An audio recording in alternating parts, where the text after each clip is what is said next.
اور ابراہیم بولے کہ میں اپنے پروردگار کی طرف جانے والا ہوں، وہ مجھے راستہ دکھائے گا۔ اے پروردگار، مجھے اولاد عطا فرما جو سعادت مندوں میں سے ہو۔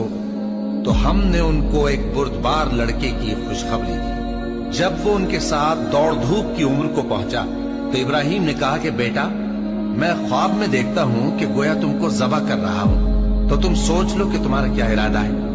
انہوں نے کہا کہ ابا جان، جو آپ کو حکم ہوا ہے وہی کیجئے، اللہ نے چاہا تو آپ مجھے صابروں میں پائیے گا۔ اس طرح جب دونوں نے حکم مان لیا اور باپ نے بیٹے کو ماتھے کے بل لٹا دیا تو ہم نے ان کو پکارا کہ اے ابراہیم، تم نے خواب کو سچا کر دکھایا، ہم نیکوکاروں کو ایسا ہی بدلہ دیا کرتے ہیں۔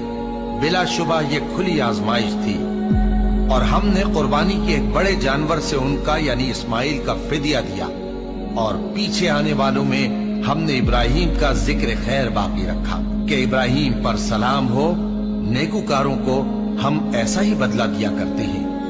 بے شک وہ ہمارے مومن بندوں میں سے تھے۔